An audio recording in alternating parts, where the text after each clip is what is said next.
Hello বন্ধুরা, good morning. কিন্তু আমার কাছে আজকে ব্যাড মর্নিং। তা ব্যাড মর্নিং বলার একটাই উদ্দেশ্য যে আমি পালসের টোলটা পার করছিলাম। তা টোলের ভিতরে যেয়ে তাদেরকে মনে সন্দেহ জাগলো। তারা ভাবতে পারলো যে আমার গাড়িতে মাল একটু বেশি আছে, তাই আমাকে বললো যে না, চালানটা জমা করো আর গাড়িটা বাইরে কাঁটাতে কাঁটা করো, মানে বাইরে কাঁটা বলতে টোলের কাঁটায় কাঁটা করো। তো যাই হোক, কিছু করার তো নেই, ওদের আইনের বাইরে তো যাওয়া যাবে না।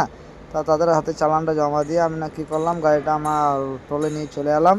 তা টোলে এনে আমার মনে একটা ডাউট লাগলো যে হয়তো টোলে অনেক সময় তো কাঁটা ডিস্টার্ব থাকে, তাই গাড়িটা টোল থেকে কাঁটা থেকে সামনে নামিয়ে আমি আবার ব্যাকে গাড়িটা কাঁটার মধ্যে তুলে ফেললাম। তা এই যে দেখতে পাচ্ছ, আমি আমার গাড়িটা কাঁটার মধ্যে উঠাচ্ছি। আর এই যে আমার পাইলট পিছন থেকে বলছে যাও যাও, ঠিক আছে ঠিক আছে। যাই হোক, অবশেষে গাড়িটা কাঁটার মধ্যে পরিপূর্ণ উঠে গেল। তারপর না কি করলাম, গাড়ি থেকে নেমে গিয়ে তাদের কাছে প্রচুর রিকোয়েস্ট করলাম যে দাদা 200-250 কেজি মাল, 200-250 কিলো মাল বেশি থাকতেই পারে, এতে ফাইন না করলেও হয়।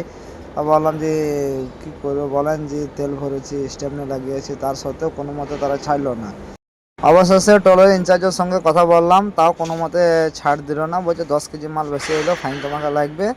অবশেষে কী করলাম না, আমি 575 টাকা ফাইন দিয়ে আমি আমার গাড়িটাকে বার করে নিয়ে চলে এলাম বন্ধুরা।